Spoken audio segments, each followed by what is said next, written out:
Bem, então, bom dia a todos. Como eu havia prometido para vocês, o primeiro momento da aula é dúvidas. Quais são as dúvidas que ficaram na passada? Alguém tiver alguma dúvida, levante o dedinho aí. Mãozinha, sei lá.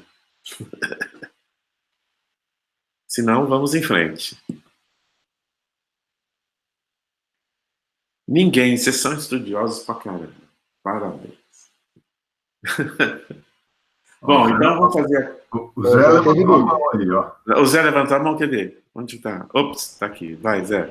Ok. Na verdade, não é muito bem uma dúvida, não, né? Eu tinha ficado com uma pulga atrás da orelha quando você estava explicando aquele exemplo de resolução, né? Quando você pegou aquela questão e o conjunto de fatos e foi resolvendo, né? Certo. Então, ficou uma dúvida na minha cabeça. Depois eu acabei fazendo o exercício aqui, né? Usando a prática aqui para tentar dirimir a minha dúvida, que é o seguinte: como a disjunção ela é comutativa, né? A gente chegou num exemplo lá onde a gente tinha não ter com disjunção em não S, se não me engano, alguma coisa assim. E fiquei pensando, se ela é comutativa, eu poderia fazer não S em disjunção com não T, né?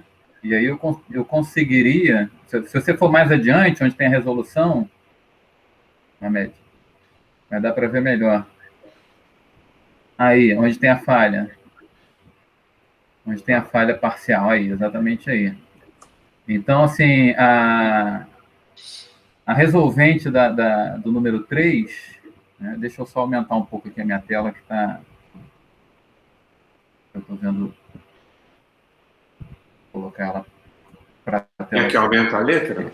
A resolvente da questão... A letra está pequena? 3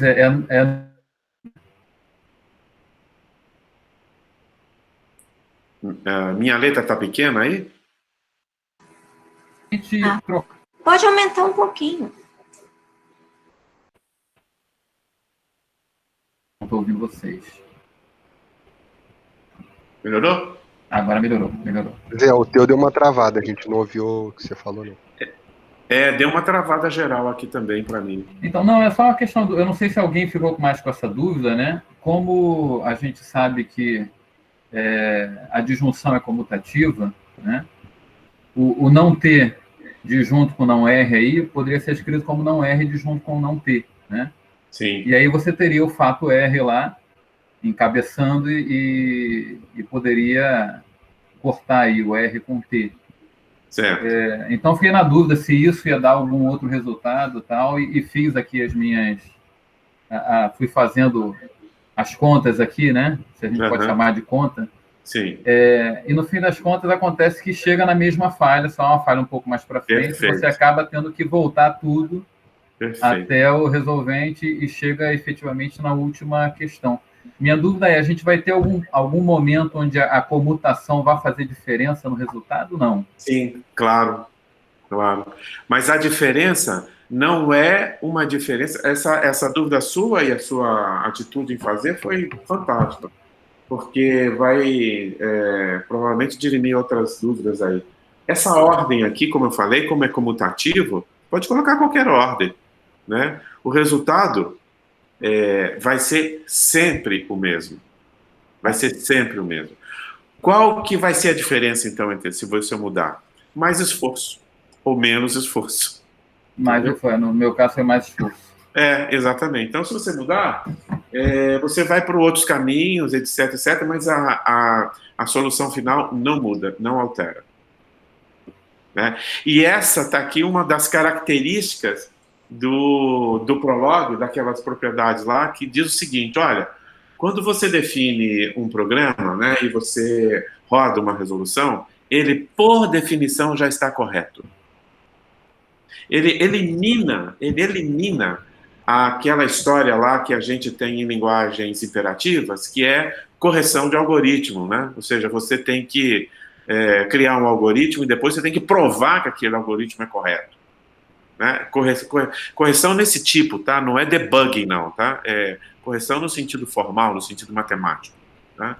Então, você cria um algoritmo e aí uma das tarefas que é chatíssima de fazer, normalmente os programadores não fazem porque no dia a dia, mas para situações críticas e tudo mais, onde é necessário a demonstração né, de corretude do algoritmo, é um trabalhão fazer isso. Aqui não existe isso.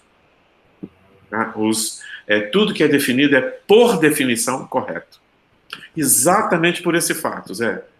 Você pode fazer qualquer caminho aqui que vai dar sempre a mesma solução. Entendeu? A única coisa que vai ter é um caminho maior ou menor. Portanto, mais ou menos esforço.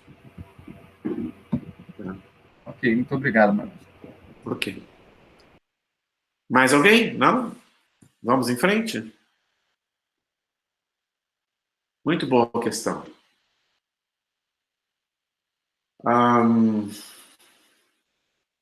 Então, rapidamente, nós voltamos aqui, né, fazendo um resumo. Nós vimos, então, o que é um predicado, né, ontem. Opa, já chegou mais gente? Cheguei sim, professor. Desculpa a demora. Cristine? Não, Priscila. Não, Priscila. Priscila. Bom dia. Bom dia. Quem mais chegou?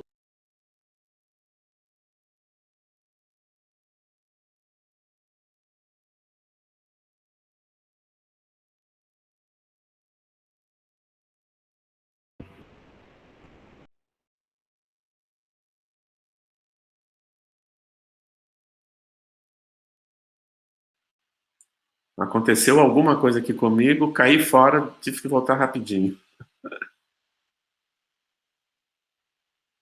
A Cristina não entrou, né, Bruno? Não, Ainda nem respondeu ainda. Tá bom. Ela entrando, alguém me sinaliza, por favor, que nós vamos fazer uma recepção para ela, porque eu fui muito indelicado ontem com ela, não percebi, então não apresentei. Tá bom, então vamos em frente. Então, eu estava falando de predicado, é uma estrutura diferente de função, apesar da aparência ser a mesma coisa, a natureza é completamente diferente, ok? A aparência, ela é do mesmo jeito, né? Ela possui um funtor, um nome, né? E argumentos. Função também tem o mesmo jeitão. Só que função é um número, né? Ela retorna um número. Na verdade, ela é um número que pode figurar em uma expressão, né? O predicado não é isso, não tem essa natureza, não é um número. O predicado é uma estrutura que, no máximo, nós podemos atribuir, no máximo, porque é uma estrutura que pode ser falsa ou verdadeira, somente isso. Okay? A função, então, é um caso particular de um argumento de um predicado. Então, a função, ela é um caso desse termo aqui, né? Para vocês entenderem qual é a diferença, portanto, de linguagens funcionais versus linguagens predicativas. Ok? Entender o seguinte, mas por que linguagem funcional está numa geração aquém, né? Abaixo? Abaixo não tem nada de pejorativo, tá? Abaixo significa que tem menos abstração do que a linguagem predicativa. Como C, por exemplo, está abaixo das linguagens funcionais. Ou seja, ela está mais próxima da máquina, ok? Ela tem uma proximidade. Como assembly está mais próxima ainda do que C, né? Ou como linguagem, sei lá, como é que chama aquelas linguagens de máquina lá? Nem é assembly, é exatamente programação no registro direto. Está mais próximo ainda, aquilo ali é máquina pura, né? Não tem nem mnemônicos de assembly para poder traduzir aquilo. Chavinhas que você comuta para você fazer com que os computadores de modelos antigos funcionassem, né? Então, esse tipo de comunicação com a máquina está colado, está diretamente ligado ao hardware. Então, Por que predicativa é uma linguagem de quinta geração? É uma linguagem de uma abstração maior do que essa aí. É justamente por isso, tá? Porque ele encapsula, né? Ele está no nível de abstração mais alto do que função. Função é um caso particular de um argumento do predicado. Em termos de estruturas, é isso. Obviamente, tem muitos detalhes matemáticos aqui, né? Eu estou passando por cima disso, porque o que acontece nas linguagens funcionais, lembram que é o lambda cálculo que está por trás das linguagens funcionais, enquanto as linguagens predicativas é a lógica predicativa, ou a lógica de primeira ordem. São dois sistemas formais diferentes, entretanto, eles são equivalentes. O que significa isso? Equivalentes é o seguinte, é que todos os dois são Turing completos.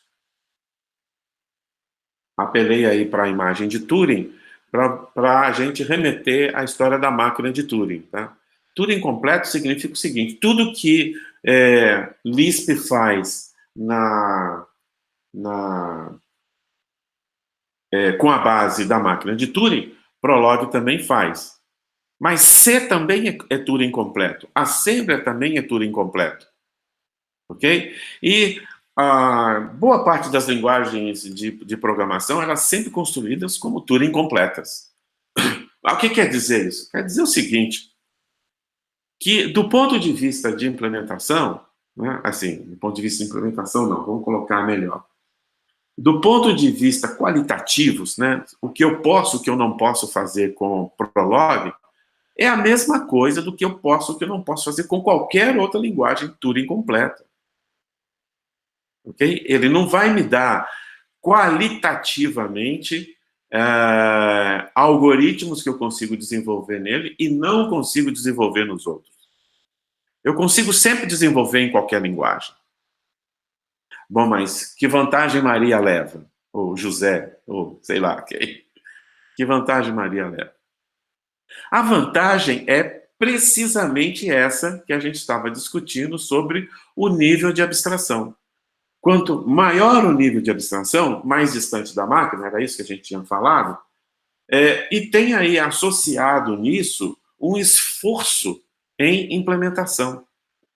O esforço em implementação que eu consigo, de implementação de soluções quaisquer, ok? De linguagens, em fazer uma solução qualquer de um algoritmo, né? Ou de uma situação, sei lá, né? Dado um problema, qual é o esforço eu implementar esse problema, solucionar esse problema? Bom, vocês conhecem muito bem isso. Imagina, vocês têm uma linguagem Turing completa, na mão, qualquer, Assembler. Ah, tá, eu vou resolver em Assembler. Ou eu vou resolver em C, né? Ou vou resolver em Python. Ou vou resolver em Java, em R, entendeu? Qual é o esforço que eu tenho associado a isso? Bom, o esforço associado a isso está precisamente ligado ao nível de abstração que cada uma dessas ferramentas me fornece. Teoricamente, eu consigo fazer com Assembly, mas praticamente é terrível. E essa é a diferença, não é? Sobre a impossibilidade de eu construir em uma linguagem ou outra. Mas o nível de abstração está diretamente relacionado com a abordagem da solução do problema. Como é que eu consigo olhar para esse problema? Como é que eu consigo abordar esse problema dadas as ferramentas que eu possuo em mãos, né? Então, se eu tenho uma ferramenta de um nível de abstração maior, eu vou olhar esse problema nessa perspectiva, de tal forma que eu consigo solucionar ele de uma maneira mais adequada. Ok? Essas novas linguagens que estão surgindo, a Google tem soltado algumas linguagens, enfim, todo mundo tem colocado algumas linguagens e tudo mais, elas vêm exatamente com componentes desse tipo, vêm com bibliotecas que facilitam a vida do programador, né? Então, o que nós estamos falando, na verdade, aqui com a programação em lógica, precisamente com o Prolog, é exatamente isso, né? Ou seja, um jeito de olhar para o mundo e resolver problemas desse mundo com base na lógica matemática. Ok? Mais uma outra coisa, só para a gente fechar o raciocínio, lembra lá da sacola com todas as funções calculáveis que a gente falou no início, na primeira aula, do Turing lá, etc.? Então, não tem nenhuma função que não esteja ali dentro, não é? Que não seja possível calcular com Prolog ou com qualquer outra linguagem Turing completa. Isso é que quer dizer Turing completo, né? Ou seja, tudo que está dentro da sacola é possível calcular com uma dessas linguagens. Ok? Muito bem. Bom, então, o que eu quero demonstrar para vocês durante o curso é que abordar problemas com lógica de primeira ordem, lógica de predicados, é uma abordagem de mais alto nível de abstração e tem um ganho substancial do ponto de vista da produção, né? Eu acho que seria até interessante, né, que vocês conhecem bastante C e tudo mais, pegar alguns desses exercícios, eu vou até propor um para vocês, para a gente fazer em C e fazer aqui em Prolog. Talvez eu possa até disparar aqui, para quando chegar no momento a gente fazer aqui em Prolog. Vocês podiam desenvolver em C, ou alguém escolher outras linguagens, para fazer o fatorial. É dificílimo fazer, obviamente, para a gente fazer um benchmark com o que nós vamos fazer aqui, entendeu?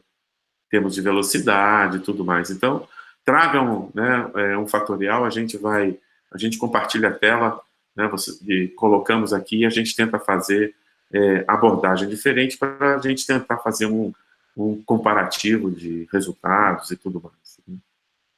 Beleza? Está lançado o desafio? Dá um ok aí para mim. Muito bem. Beleza. Então, desafio feito. Vamos em frente, então, que hoje nós temos muito a dizer sobre essa definição aqui, fatos, né? Ontem nós começamos a falar alguma coisa e deu o maior problema aqui no meu computador. Espero que hoje esteja tudo bem. Tinha algumas coisas aqui bloqueando, eu acho que eu consegui limpar tudo. E nós vamos falar, então, sobre um pouco o ambiente que nós vamos trabalhar e como nós vamos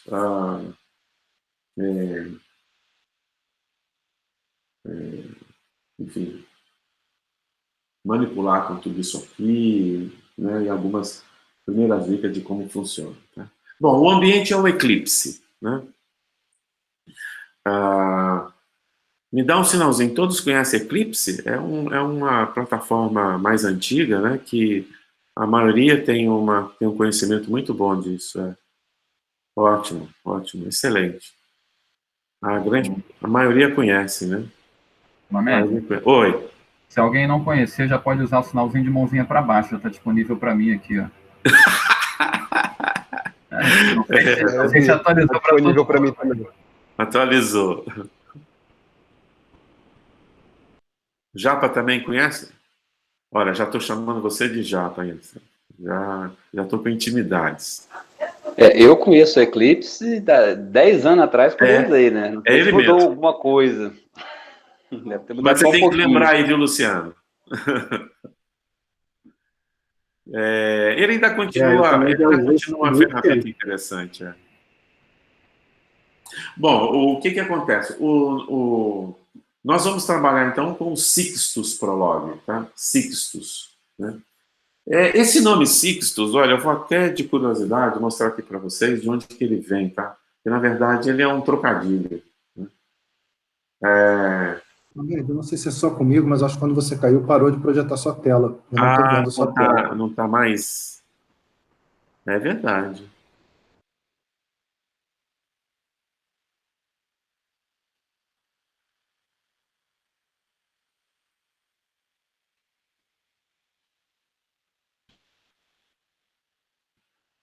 Vamos ver, então, se está compartilhando.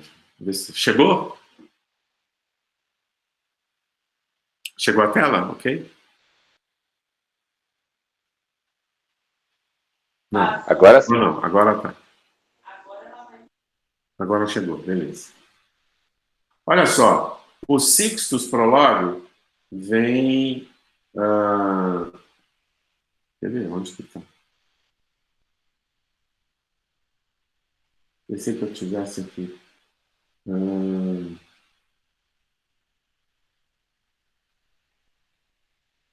Não, eu acabei não colocando aqui, não. Pensei que tivesse, mas... Em 1977, criou-se o primeiro compilador, DEC 10, tá vendo agora?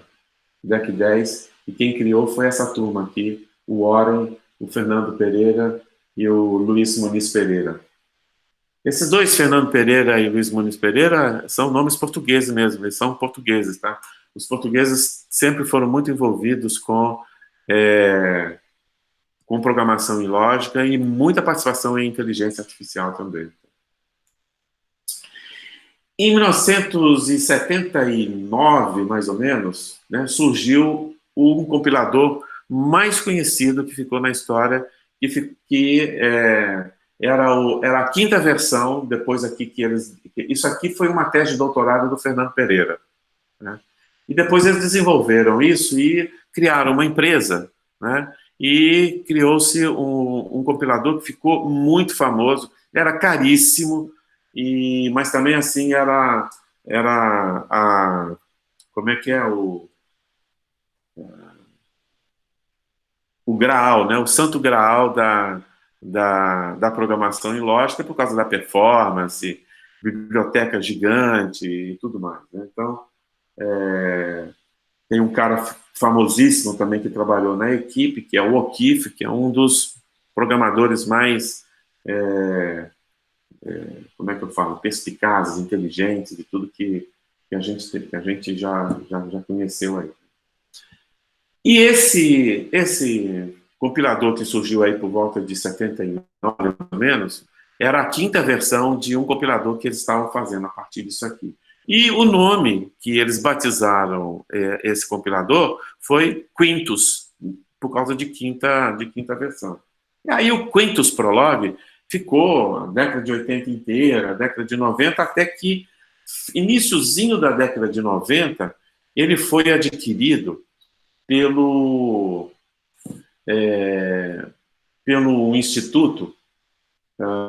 Ele já estava com menos investimento e tudo mais, ele acabou sendo adquirido pelo Instituto da Suécia, que é o... E aí eles acabaram batizando o Instituto de Ciência da Computação de lá, e eles acabaram batizando o Instituto é conhecido como SIX, que é Sweden Institute of Computer Science, ok? E aí eles tiveram a brilhante ideia de colocar Sixtus, né? Six escreve com as iniciais do Sweden Institute of Computer Science, né? Para dizer que essa era a sexta, né? A sexta versão e conservar o nome. Então, esse nome Sixtus começou aí no início da década de 90, né? E ficou marcado essa história. Historinha meio boba, mas a gente sempre gosta de contar essas peripécias. Bom, então o Sixtus hoje é certamente a implementação mais completa que tem, a implementação comercial, ele é pago e tudo mais, né?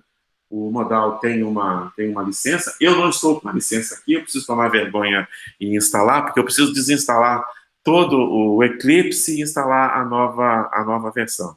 Né? Aí eu tenho que fazer isso aqui no final de semana, vamos ver se eu faço aí nesse final de semana para a gente aproveitar da próxima vez. Então, Eclipse, o ambiente clássico que vocês conhecem. Do lado direito eu tenho o interpretador, do lado esquerdo eu tenho os meus arquivos fontes, né? E aqui em cima, como ele é um interpretador, toda vez que eu faço uma mudança no meu arquivo fonte, eu preciso carregar esse arquivo fonte no interpretador para que ele comece, para que esse conjunto de definições que eu tenho aqui seja considerado pelo interpretador. Eu não sei se todo mundo conhece bem interpretador, normalmente vocês costumam trabalhar mais com compiladores, né? Então, interpretadores são um pouco mais raros, né? Se bem que quando aparece um interpretador, a gente morre de alegria, porque desenvolver protótipos em interpretador é ótimo, né?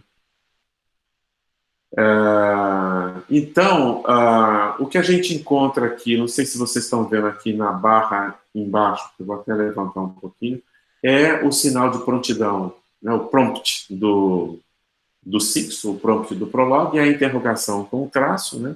E aqui do outro lado nós temos um arquivo que nos permite trabalhar com ele e interpretar. Como é que a gente carrega isso? Aqui, nessa aba, nós vamos encontrar o consult, né? A gente faz o consult, vou fazer aqui só para vocês terem uma ideia. Ele está consultando esse arquivo aqui meu, diz lá quanto tempo que ele consultou, quantos bytes que foram, etc. Mostra o caminho, né? Mostra exatamente onde que o arquivo se encontra, etc. E diz que está tudo ok. Portanto, esse conteúdo aqui agora já está habilitado para ser trabalhado. Okay? Bom, eu gostaria de começar do início no seguinte sentido. A primeira coisa que eu gostaria de fazer é definir e mostrar para vocês como é que como é que a gente pode trabalhar com fatos, né? E que potencial que isso tem, como é que isso aí pode ser... enfim, quais são as características gerais que isso tem. Então, nós estamos vendo aqui que página que eu vou estar indicando para vocês na apostila. Eu posso indicar aqui a página... nós estamos aqui no iniciozinho do 3.2, né? Interrogação da base de fatos. Ok? E eu estou colocando aqui uma base de fatos para a gente dar uma olhada nela, né? E começar a perguntar para ela. Ontem eu fiz um pouquinho sobre arqueóloga, né? Mas aqui, então, eu tenho a possibilidade de fazer o seguinte. O que eu estou definindo? Estou definindo que Ana é um dos pais de José, João é um dos pais de José, João é um dos pais de Maria, etc, etc, etc. Ok? Obviamente, esse nome aqui de cada uma das cláusulas, eu posso colocar da maneira mais conveniente possível. Ok? Não tem nenhuma obrigação disso aqui, como a gente viu. Então, algumas características aqui. Uma linha única dessa aqui é chamada de fatos. Portanto, o conjunto das linhas é um conjunto de fatos. Até aí, fácil. Mas também, essa linha aqui é chamada também de cláusula. Lembra da cláusula de Horner? Né? E, nesse caso, quantas cláusulas eu tenho? Eu vou ter aqui uma cláusula para cada... Eu esqueço que aqui eu preciso perguntar e responder, desculpa, tá? Eu tenho, então, uma cláusula para cada definição de pais. Eu vou ter aqui, então, 6 cláusulas. 6? 7? 7. 7 cláusulas. Eu vou ter aqui 7 cláusulas. 7 fatos. Muito bem. Quantos predicados eu tenho aqui? Bem, eu tenho um predicado. O predicado pais. Predicado é o conjunto de fatos e regras com o mesmo nome, portanto, o mesmo funtor e mesma aridade. Portanto, quantos predicados eu tenho? Eu tenho somente um predicado, que é o predicado pais, né? Que ele tem o mesmo nome de funtor e a mesma aridade. Perfeito? Então, aqui eu posso mencionar isso dizendo assim, esse aqui é o predicado pais. A gente sempre chama pelo nome do funtor. Muito bem. O que eu consigo fazer com isso aqui? Bom, eu consigo aqui no interpretador colocar agora questões sobre esses fatos. Veja, eu estou muito longe ainda do exemplo que a gente fez, viu, Zé? Né? Esse aqui é um daqueles Szinho ou um daquele T. Eu só estou trabalhando com aquele elementozinho inicial ainda, tá bom? Mas então o que eu posso fazer aqui? Eu posso perguntar para ele se Pedro é um dos pais de Lucas. Eu pergunto dessa maneira aqui. Todos estão vendo aqui no baixo do rodapé? Ou eu preciso... Tá ok? Ou acham melhor eu levantar a tela? Ok, Mamed, todo mundo deu uma para mim tá ótimo aí para visualizar. Então tá bom. E senão a gente perde espaço na tela.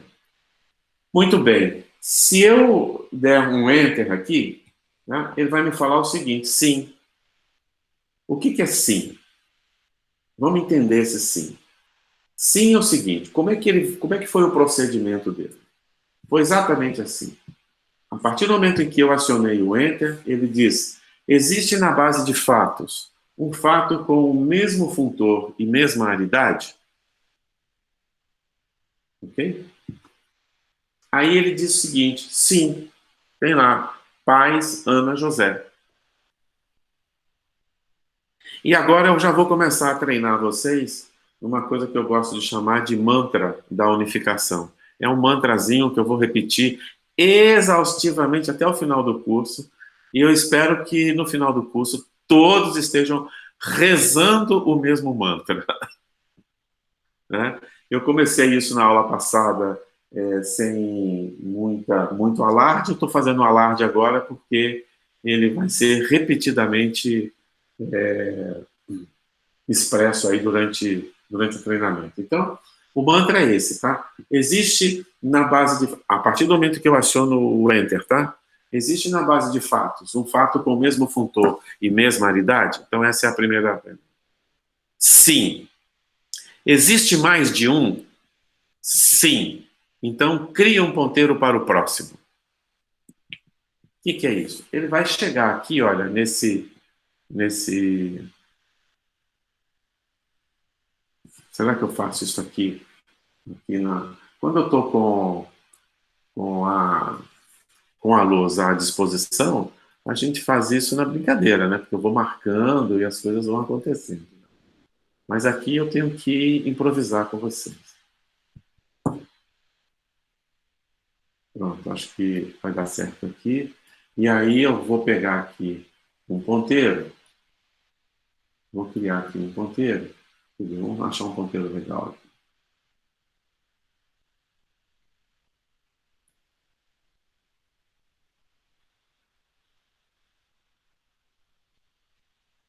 Pronto. Aí ele falou assim, olha, cria um ponteiro para o próximo. Aí ele criou o ponteiro aqui. Eu vou pegar esse cara aqui também. E vou colocar aqui para a gente dizer que nós estamos executando. Está todo mundo vendo? Beleza, né? Então, nós estamos executando essa pergunta aqui. Aí, o que ele vai fazer? Ele vai agora... Eu vou começar tudo outra vez, tá bom? Só para a gente agora... Estamos com o quadro disponível. Então, existe na base de fato um fato com o mesmo funtor e mesma aridade? Sim. Existe mais de um? Sim. Marque um ponteiro para o próximo. Crie um ponteiro, né? E coloque ele para o próximo. E aí, o próximo passo é o seguinte. Já que ele tem o mesmo nome e mesma aridade, a próxima pergunta será: os objetos são unificáveis? O que significa isso? Objetos unificáveis. Bom, tem uma regrinha. Um objeto só unifica com um objeto equivalente a ele mesmo. Então, como eu tenho aqui, em cada argumento, objetos, né, como a gente havia definido, eu vou ter que proceder da seguinte maneira. O primeiro argumento, verificar se unifica com o primeiro argumento da pergunta. Primeiro argumento do fato com o primeiro argumento da pergunta. Segundo argumento do fato com o segundo argumento da pergunta. E assim sucessivamente, até eliminar todos os argumentos de cada lado. Ok? Nesta posição. Portanto, aqui, olha, de cara, Pedro, ele é diferente de Ana, e, portanto, ele não vai unificar. Quando ele não unifica, ocorre uma falha parcial. Por que eu estou falando que é falha parcial? Porque, na verdade, vamos fazer o seguinte, quando ele não unifica, provoca uma falha. Eu não sei se é parcial ou total ainda. Provoca uma falha. E aí a pergunta é a seguinte, depois da falha. Tem ponteiro? No caso aqui, sim, tem ponteiro. Então faz o seguinte, vá para o ponto daquele ponteiro, desmarque naquela posição e elimine daquela posição. Então eu vou lá e tirei o ponteiro, tá? Mas eu já estou agora naquela posição lá. Tem mais de um? Tem. Então marque o ponteiro, crie um outro ponteiro e marque para o próximo. Na verdade, nós deslocamos o ponteiro, né? Quando eu pergunto, tem mais de um? Eu desloquei o ponteiro para o próximo. Agora, nós vamos proceder com a unificação nesta posição aqui. Portanto, Pedro com João e Lucas com José. Novamente, falha. Aí, tem ponteiro? Tem. Tem mais de um? Tem. Marco ponteiro para o próximo. Ok? E eu vou fazendo isso até eu estar nessa situação aqui. Ok? Aí eu vou proceder. Pedro unificou com Pedro. Lucas unificou com Lucas. E a minha resposta foi sim. Ok? Me dá um ok aí para ver se todo mundo entendeu. Tá claro isso? Isso é o que está por trás. Ótimo, obrigado.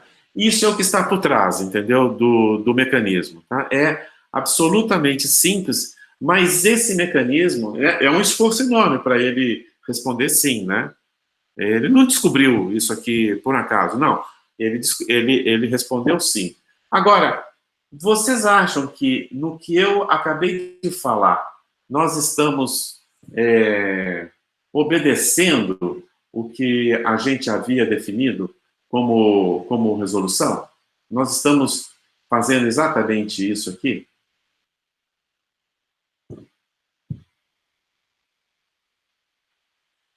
O que eu acabei de dizer está de acordo ou não com isso aqui? Me dá um ok. Mário, você levantou a mão.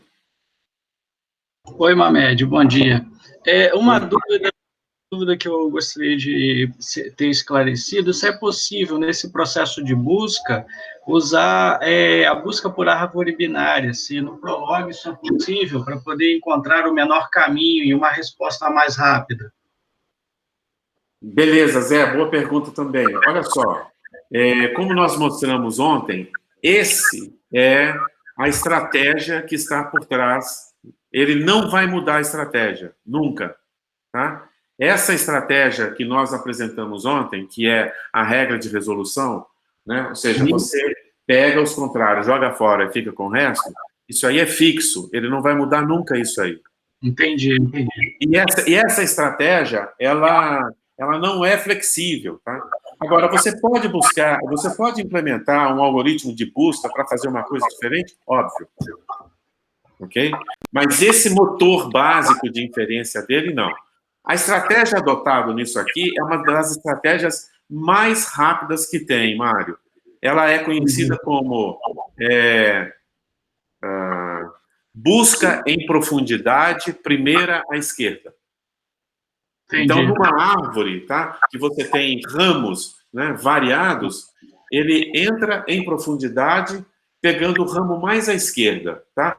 E vai fazendo isso até chegar no fundo da árvore. E aí, a última, né, na folha que ele chega, se deu falha, ele volta na anterior e pega a próxima, a mais à esquerda. E vai fazendo isso para varrer a árvore inteira. É uma performance muito, muito interessante, entendeu? Então, ele já tem digamos assim, uma estratégia, mas esse aqui é o mecanismo intrínseco do motor do Prolog. Tá? Ok? Tá bom, obrigado, Mamed. A pergunta ainda continua. Eu estou fazendo exatamente isso ou eu mudei a estratégia?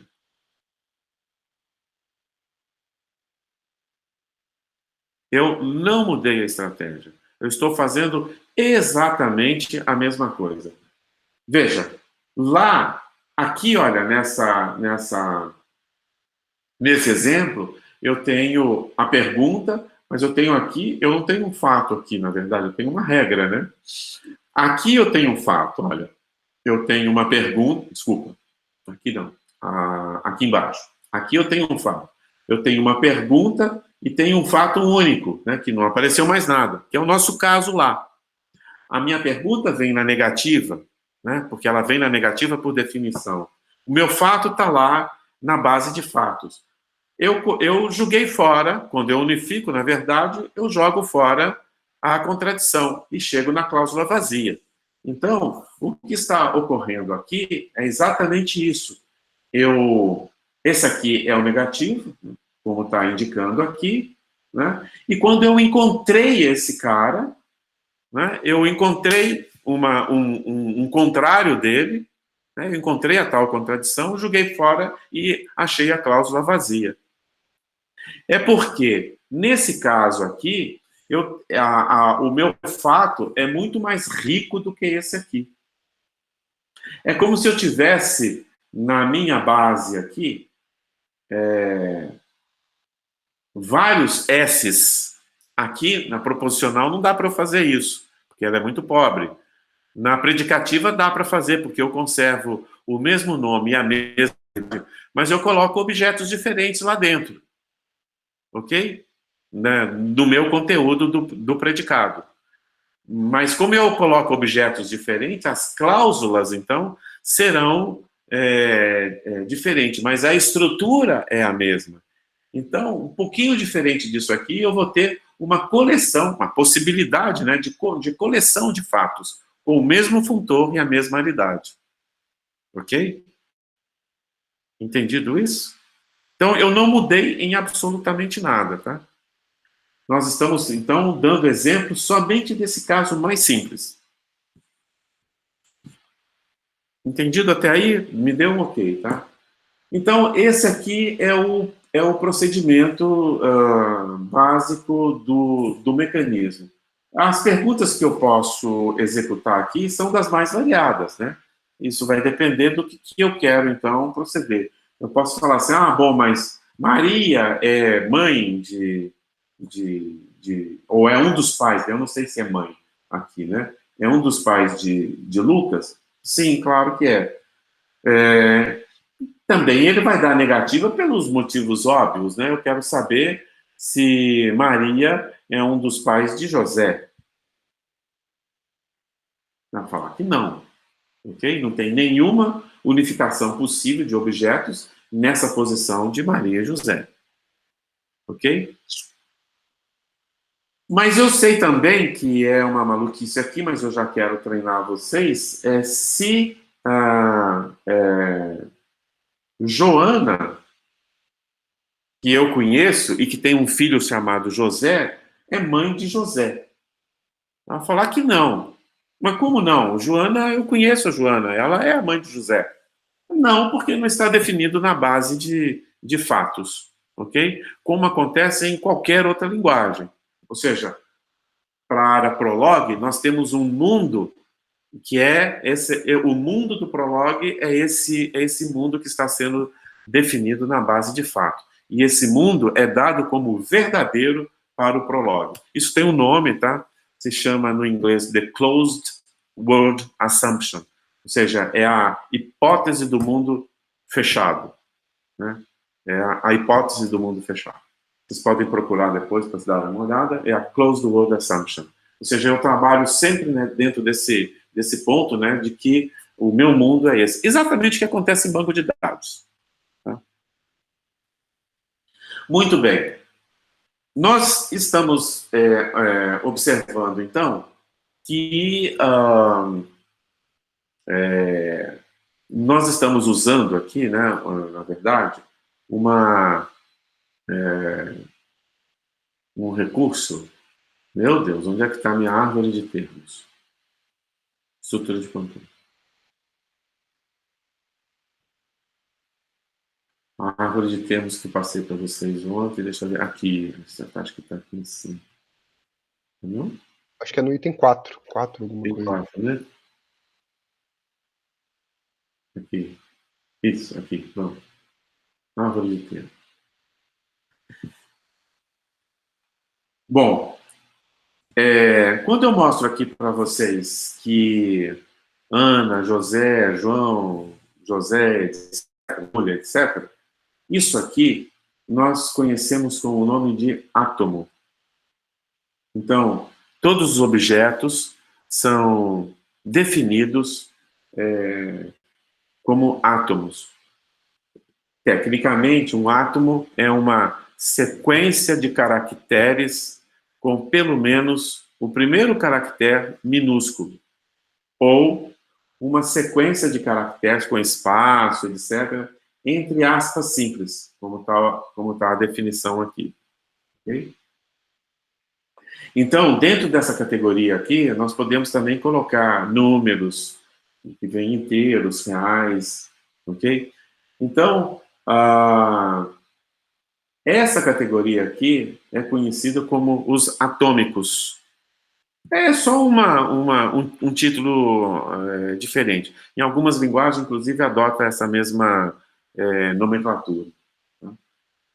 Então, todos os nossos objetos, né, nós vamos chamar daqui para frente de átomos. Né? O funtor também é um átomo. O funtor é o nome do predicado, também é um átomo. Tá? E os operadores, como mais, menos, multiplicação, etc., também são átomos. Tá bom? Ok. E eu vou migrar agora com vocês para a gente definir o que são variáveis, que é um outro tipo de termo. O átomo, então, está bem dominado, é tranquilo ver. E agora, a ideia de variável. A ideia de variável vale a pena parar para a gente pensar um pouco. Porque essa ideia de variável não tem absolutamente nada a ver com variáveis em linguagens imperativas. Linguagens imperativas, na verdade, não tem a variável. Tem uma outra coisa, uma outra estrutura, uma estrutura da memória, que ela é afetada, né, por um valor a partir do momento em que a gente faz uma atribuição. Aqui não existe atribuição. Em Prolog, programação em lógica, não existe atribuição. Como é que funcionam as linguagens em programação imperativa? Programação imperativa a gente costuma fazer umas coisas do tipo... deixa eu colocar aqui para vocês. Vou copiar aqui. A gente costuma fazer umas coisas do tipo assim...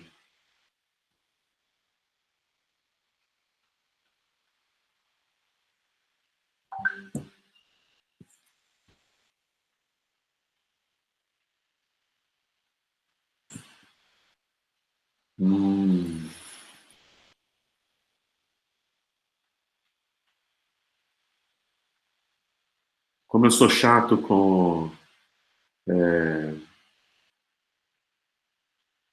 forma, eu fico perdendo tempo com umas coisas que a minha... Como é que chama? Como é que chama isso?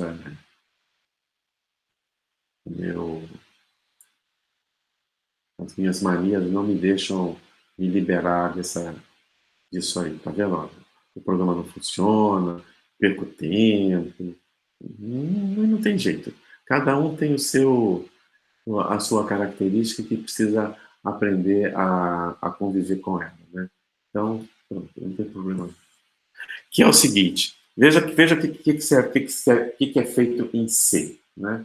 X toma o valor de x mais 1. Não é isso?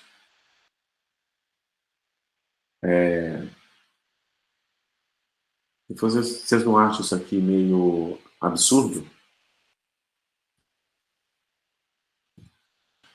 Por que isso aqui é possível? Essa maluquice aqui é possível porque, na verdade, se define uma parte da memória onde você coloca o valor lá e depois, quando você soma um, o que se faz? Você pega aquele valor da memória, soma um e escreve por cima daquele valor lá. Você vai colocando por cima. Não é esse o mecanismo que funciona? Né? A coisa funciona assim. Na verdade, isso aqui é um efeito colateral da ideia de variável. Mas na matemática isso não é feito. Justamente porque aqui, olha, tem uma chamada recursiva. Não é? E dependendo da situação, você vai dar numa outra coisa completamente diferente. A variável nas linguagens imperativas, elas são parte da memória que ocupam. Hoje já tem algumas variações disso aí nas linguagens um pouco mais recentes, tem um pouco de variação disso aí, tá? Mas classicamente é isso, né? É uma parte da memória que você trabalha com essa parte da memória. Você reserva isso aí para você fazer operações, né, aqui. Aqui não, né? No Prolog não funciona assim, né? O Prolog, eu até fiz questão de dar uma definição aí de variável. Eu gosto muito de chamar variável de locus, né? Locus. Locus é um local, ela é algo que está aberto, receptivo para qualquer coisa. A regra da variável é o seguinte: uma variável se unifica com qualquer coisa, né? Veja, eu estou usando a terminologia de unificação, e não é tomar valor, não é afeta, não é nada disso, é unifica-se, tá? E quando essa variável unifica, né, ou seja, esse objeto associado a ela unifica, é também chamado, agora a gente tem um nome específico para isso, que é instância, né? Então, o processo é o processo de unificação e o corpo unificado é a instância. Ok? A variável, ela tem uma propriedade de mimetização. Eu lembro daquele personagem lá do Marvel, acho que é do Marvel, que é dos superpoderes daquela menina que se transforma no outros, aquela, como é que ela chama lá? Ela é toda verde. A mística. Isso, exatamente, se transforma, né? A variável é uma coisa assim, ela é, por exemplo, uma variável x, quando chega um objeto, ela não é mais o x, ela se transformou naquele objeto, tá? Ela assumiu todas as características daquele objeto, né? Então ela é uma mística, né? Como ela muda, né? E cada um, por exemplo, se ela se transformou num ser lá, o José da Silva, entendeu? Ela vai ser o José da Silva. O José da Silva, naquele momento, vai ser a instância dela. Então, instância é isso, tá? É aquele personagem, se a gente pode dizer assim, que ela assumiu por um determinado tempo. Mas depois ela pode abandonar aquele e assumir um outro, né? Então, a ideia de variável, na matemática, é isso, hein? Aqui na programação em lógica, ocorreu uma implementação exatamente para, digamos assim, ter esse mesmo comportamento. Você vai ver o poder da variável ao longo dos exemplos que nós vamos estar fazendo. O comportamento é bem diferente desse comportamento que vocês estão habituados. Então, daqui eu peço a vocês o seguinte: olha, abandone o conceito de variável, né, que vocês viram até agora. Aqui vai ser uma outra estrutura, uma outra ideia, né, muito mais próxima da matemática do que nas linguagens imperativas. Muito bem. Como é que é a regra de formação da variável? Bom, a variável é o seguinte, é uma sequência de caracteres com pelo menos o primeiro caractere maiúsculo, ou um sublinhado, um underline. Tá? Com pelo menos o primeiro caractere maiúsculo ou sublinhado. É só isso. Então, aqui, por exemplo, na nossa situação, posso, sei lá, dizer o seguinte, posso dizer assim, olha, quem é um dos pais de José? Ele vai falar assim, Ana.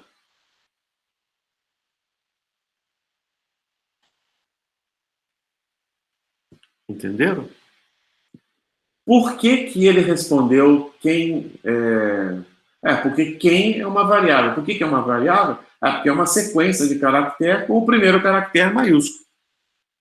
Claro que eu vou escrever isso convenientemente. Eu botei quem. Aqui a gente começa a aprender que na programação em lógica, apesar de funcionar aqui qualquer coisa, tá? X, tá? Eu vou começar a abandonar esse vício também da programação imperativa, que é colocar XY para qualquer coisa, e a gente não entende mais nada o que é X, o que é Y, mesmo porque na programação imperativa as variáveis são reservadas, não é? Ou seja, a partir do momento que eu defini, ela é uma variável global, ela funciona para o programa inteiro, daquele mesmo jeito. Aqui não existe variável global. Tá? Não existe essa ideia de variável global. Portanto, é bem diferente. As variáveis aqui são sempre escopo local. Elas são sempre válidas somente na cláusula. Nem no predicado hein? É na cláusula. O escopo da variável é dentro da cláusula. Essa é uma regra muito importante. Ok? Ela, então, é de escopo definido. Ela só vale dentro da cláusula. Muito bem. Bom, aqui é interessante, então, eu começar a trabalhar com um pouco mais de significado nas variáveis. Colocar agora um sentido, né, para cada um delas, né? Bom, eu tenho outro subterfúgio, que é o seguinte. Eu posso dizer o seguinte, olha, será que eu consigo dizer quais são os pais de José? Qual a diferença dessa pergunta que eu acabei de fazer para a anterior? Nenhuma. Eu usei uma variável aqui, e aliás, nas três últimas, né? Então aqui, olha, não tem nenhuma diferença entre elas. Aqui eu usei x, aqui eu usei quem como variável, e aqui eu usei pais como variável. A resposta deu tudo na mesma. A diferença é que eu tenho um significado associado com isso aí, que vai mais ao encontro daquilo que eu tenho como objetivo, expectativa, resposta, sei lá. Né? Bom, muito bem. Um truque que nós vamos usar aqui agora, e que a gente explorou aqui, obviamente, né, na unificação, é o seguinte, é a história da falha parcial. Né, essa falha parcial. Aqui ocorreu uma falha parcial, no nosso exemplo, porque não teve nenhum termo, não teve nenhum fato unificável, ok? Não tem nenhum fato unificável, ele falha e volta. Beleza. Mas, se eu tiver um fato unificável e quiser provocar uma falha, é possível fazer? Por que isso é interessante verificar? Porque é o seguinte, de repente, eu poderia ter aqui mais de uma solução que me desse ok. Tudo bem? Por exemplo, nada me impede aqui de colocar mais fatos e regras de tal forma que eu possa obter mais de uma solução. Portanto, o mecanismo do Prolog desenvolveu, isso é uma questão de controle só disso aí, desenvolveu uma maneira de a gente forçar uma falha parcial. né? Como é que a gente força uma falha parcial? Na verdade, é o ponto e vírgula. Se eu colocar aqui um ponto e vírgula, eu vou estar falando assim para ele, tá bom, essa aqui é uma resposta, obrigado, legal, essa aqui é uma solução, portanto, Ana é um dos pais de José, mas o ponto está falando o seguinte, olha, fale esse e verifique se tem mais algum. É isso que está querendo dizer o ponto.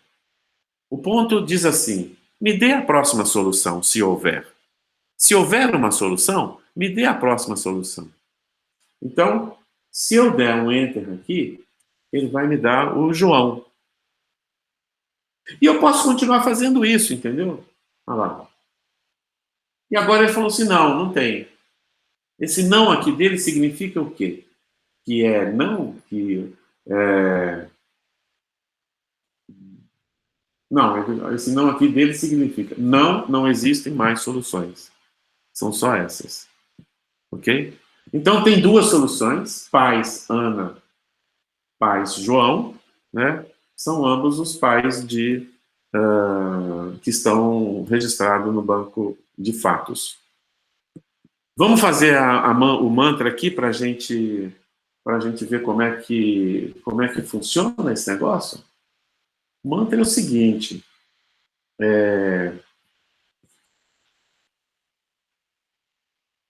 então,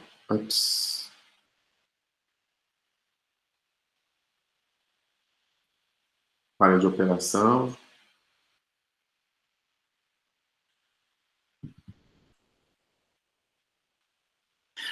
Então, aqui, olha, nós vamos, ao invés de Pedro, nós vamos colocar uma variável aqui, né?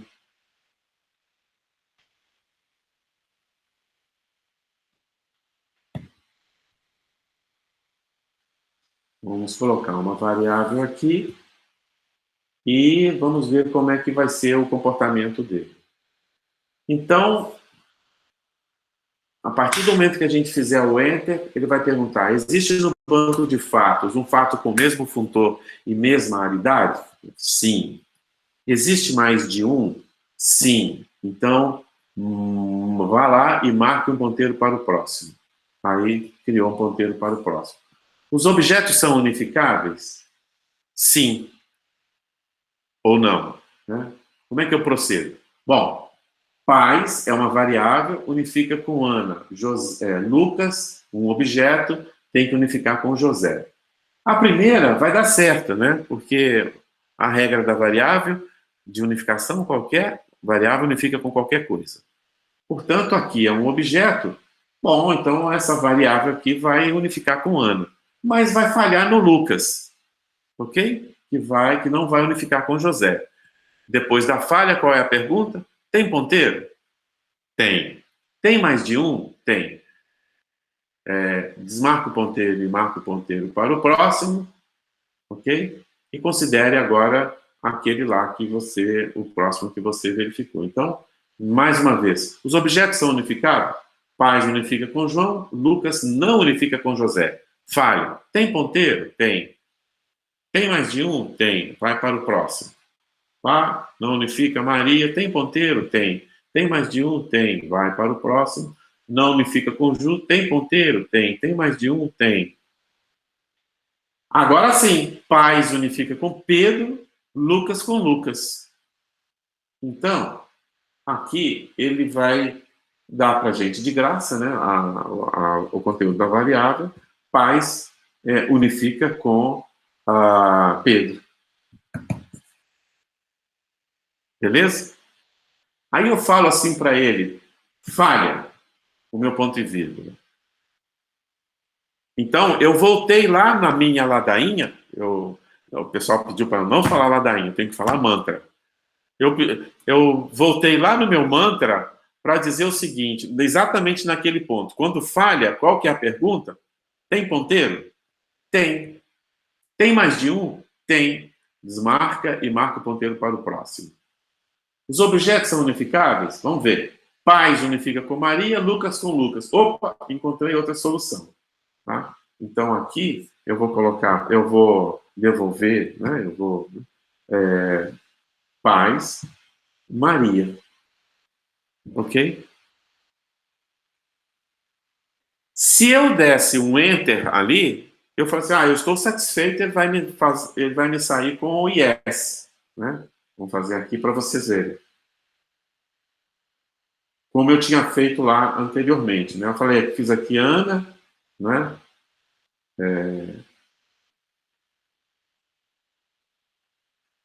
Se eu der um enter aqui, ele vai falar o seguinte, legal, eu não quero a próxima solução. Eu já estou satisfeito aqui. Então ele falou assim, yes, deu sucesso aí, está tudo certo. Né? Então, aqui, se eu der um ponto e vírgula, eu estou dizendo, falha, busque a próxima solução. Então, nós estamos na falha. Novamente, a pergunta que vem na sequência é, tem ponteiro? Tem.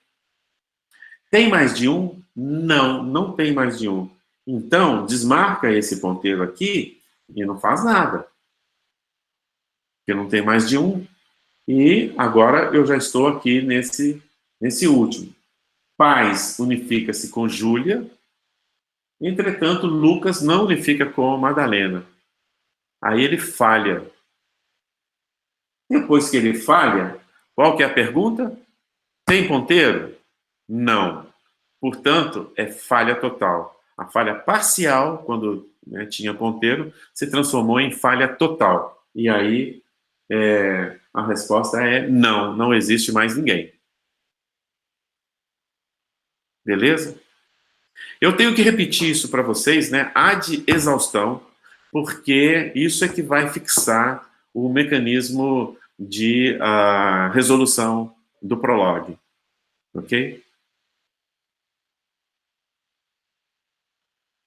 Muito bem.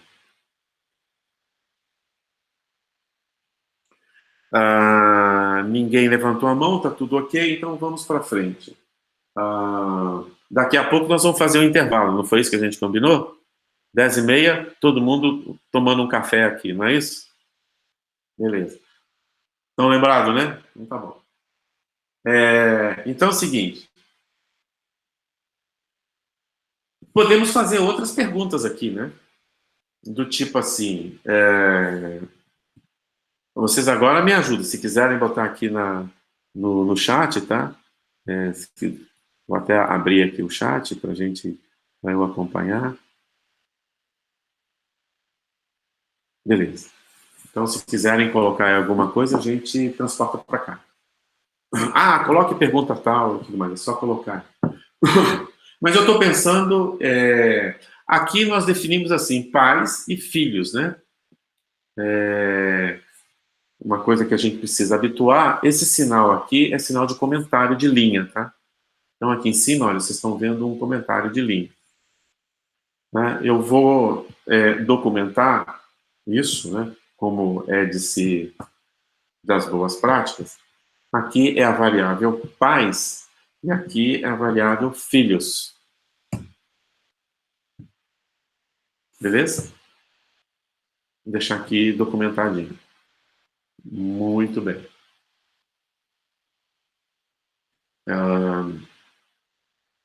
Eu estou implicado porque que ele não mudou a cor aqui, né? Eu acho que... Bom. Eu posso fazer a pergunta seguinte.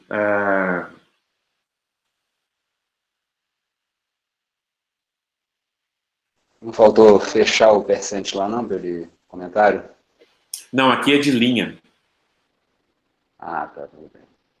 Tudo bem? É comentário de linha. O outro comentário também é válido, tá? Se eu fizer aqui o barra estrela e estrela barra, que é o comentário de bloco, também é válido, tá? Poderia colocar isso aqui dentro, por exemplo, assim. E ele fica comentário também. Então, aqui em cima tem um exemplo de comentário. Ele não colore depois que compila, não? Não, ele deveria colorir antes. Eu não sei o que está acontecendo aqui. Eu estou me surpreendendo com isso aqui. O que ele vai fazer?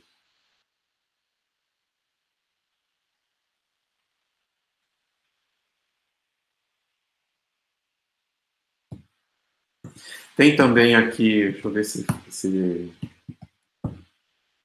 direitinho. Tem um predicado pré-definido, que é o listing. É muito útil. Esse predicado, na verdade, esse predicado já vem de uma biblioteca dele, tá? São os predicados pré-definidos. Tem um caminhão, acho que não é um, não, deve ter vários caminhões de bibliotecas e de coisas implementadas, tá? Com o tempo, né, com a familiaridade, o Sixtus Prologues é um dos prólogos mais ricos em termos de bibliotecas. Né? Então, tem muita coisa aí pré-definida. Mas esse aqui é muito importante. Então, toda vez que a partir que eu fiz o consult, né, usei aqui, né, e procedi com o consult, eu posso verificar se o que eu defini está realmente lá dentro da base, da maneira que eu defini. E uma das formas de fazer isso é com esse predicado pré-definido.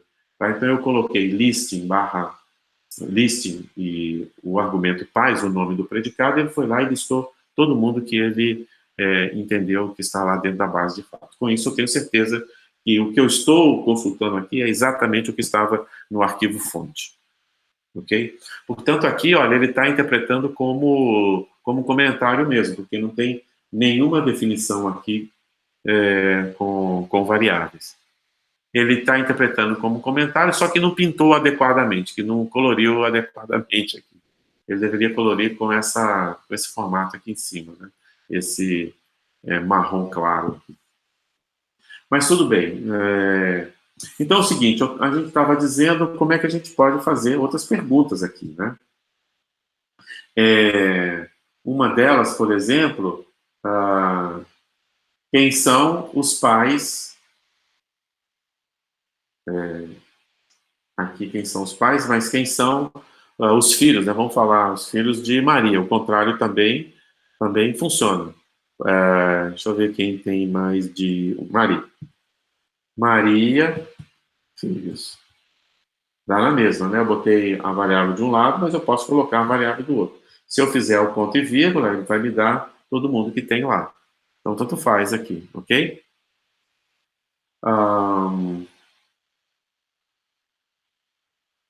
Tá. Eu também posso fazer uma coisa, que é o seguinte. Qual que é outro tipo de variável? A regra da variável é o seguinte. É uma sequência de caractere com pelo menos a primeira letra maiúscula ou sublinhado. Ok? Eu tenho uma variável que é o sublinhado sozinho, que obedece à mesma regra. Como ela é pelo menos, tá? Então, quando ele aparece sozinho, ele também é uma variável. Nesse caso aqui, essa variável é conhecida como variável anônima. É quando eu quero preservar a aridade, mas não quero que ela liste alguma coisa, eu não quero usá-la, né? E aqui, por exemplo, eu posso falar o seguinte, a minha pergunta que eu estou fazendo aqui é o seguinte, quais são os filhos que estão registrados na base de fatos? Me liste todos os filhos registrados na base de fatos. Então, ele vai me dar... O que eu fiz de errado? Botei um ponto lá dentro. Aqui uma vírgula.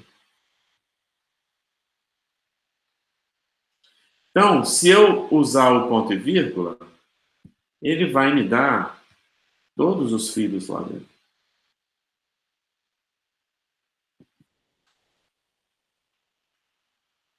Beleza?